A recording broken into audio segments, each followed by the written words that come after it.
Episode 28, Why Some People Can't Be Alone. Have you ever noticed how some people jump from one relationship to the next, almost as if being single is something they're running from? The breakup happens on Monday. By Friday, they're already talking to someone new. Within a month, they're posting photos with another partner, smiling as though nothing ever happened. And you wonder, did they ever love the last person? Or were they simply afraid of being alone? The truth is, for some people, loneliness doesn't just feel uncomfortable. It feels unbearable. Not because they're weak, but because being alone forces them to face something they've spent their entire lives trying to escape. And once you understand the psychology behind this, you'll never look at relationships the same way again. Imagine a quiet evening. No notifications. No messages. No one asking where you are. No one saying good morning or I miss you. Just silence. For some people, that silence feels peaceful. For others, it feels terrifying because silence gives their thoughts room to speak. The emotions they've ignored begin to surface. Old heartbreaks, childhood wounds, feelings of rejection, questions about their worth. Being alone becomes a mirror, and not everyone likes what they see in it. Psychologists often say that humans are wired for connection. We need love. We need belonging. We need relationships. But there's a difference between wanting connection and needing another person just to feel okay. Healthy love is a choice. Emotional dependence is survival. One comes from abundance. The other comes from fear. Think about someone who always has to be texting someone, always dating, always flirting, always needing attention. At first, it looks like confidence, but sometimes it's actually anxiety wearing a smile. Because if no one wants them, who are they? That's the question hiding underneath. Many of these patterns begin long before adulthood. Imagine a child whose love depended on performance. Maybe they were only praised when they achieved something. Maybe affection disappeared whenever they made mistakes. Maybe they had emotionally unavailable parents. They learned something dangerous. I matter only when someone chooses me. Years later, that belief follows them into every relationship. They don't chase love. They chase validation. Every new partner becomes proof that they're still worthy. Here's a story. Sarah had been in relationships almost continuously since she was 16. Whenever one relationship ended, another began within weeks. Her friends admired her. You're lucky, you always find someone. But they never saw what happened behind closed doors. The first night after every breakup, she couldn't sleep. She cried uncontrollably. Not because she missed that particular person, but because she couldn't stand being by herself. She'd turn on the television just to avoid silence. She'd scroll endlessly through social media. She'd message people she didn't even like. Anything to avoid sitting alone with her own thoughts.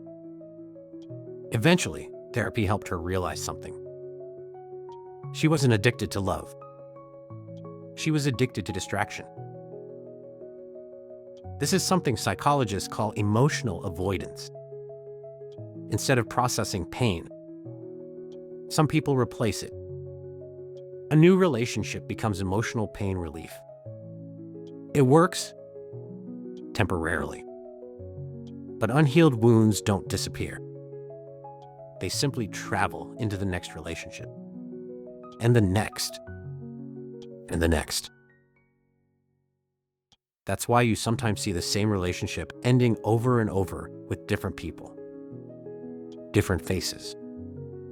Same arguments. Different names. Same fears. Because changing partners doesn't change unresolved emotions. Healing does. Social media has made this even harder. Everywhere you look, couples are traveling, laughing, getting engaged, celebrating anniversaries. Meanwhile, being single is often portrayed as failure. People begin believing that being alone means nobody wants them. But being alone and being lonely are not the same thing. You can feel lonely inside a relationship and completely peaceful by yourself. Some people stay in toxic relationships simply because loneliness feels worse. They accept disrespect, dishonesty, manipulation, emotional neglect, not because they enjoy suffering, but because leaving would mean facing themselves. And that feels even scarier. There's another psychological concept called attachment styles. People with anxious attachment often fear abandonment more than almost anything else. When someone pulls away, their nervous system treats it like danger. Their brain starts searching desperately for reassurance. More texts, more calls, more affection. Not because they're dramatic, because their brain genuinely believes love is disappearing. And for them, being single can feel like emotional freefall. Ironically, the people who fear being alone the most often struggle to build healthy relationships. Because fear changes the way we love. Instead of asking, "Is this person right for me?" they ask, "Will this person leave me?" Instead of building trust, they seek reassurance. Instead of enjoying love, they spend it worrying about losing it. Fear becomes the third person in every relationship. The healthiest relationships usually happen when two whole people choose each other. Not because they need rescuing. Not because they're terrified of loneliness. But because life is better together than apart. That's very different from believing, "I'll fall apart if you leave." Love should add to your life. It shouldn't become your identity. Here's something most people never hear. Learning to enjoy your own company is one of the greatest relationship skills you'll ever develop.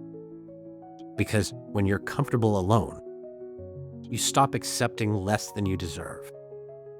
You stop chasing unavailable people. You stop begging for love. You stop confusing attention with affection. Your standards rise naturally. Not because you became colder, because you became calmer. Being alone teaches lessons that relationships often can't. You discover what genuinely makes you happy. You learn your values, your boundaries, your dreams, your voice. You stop borrowing your identity from whoever you're dating. Instead, you build your own. The truth is, loneliness isn't always the enemy. Sometimes it's an invitation to heal, to grow, to forgive yourself, to become someone who no longer needs another person to complete them. Because the healthiest love doesn't rescue broken people. It connects two people who are already learning to stand on their own. If you've recently become single, don't rush to fill the silence. Listen to it. There may be answers waiting there. Healing often feels lonely before it feels peaceful. Growth often feels uncomfortable before it feels empowering. But every moment you spend becoming emotionally secure is an investment in every future relationship you'll ever have. The next time you see someone who simply can't stay single, don't judge them too quickly. Behind that constant search for love may be a lifetime of fear, a child who never felt chosen, a heart still searching for safety, and maybe, just maybe, the greatest relationship they'll ever have isn't with another person. It's with themselves. So here's a question to leave you with. Are you looking for someone to share your life with? Or are you looking for someone to save you from being alone?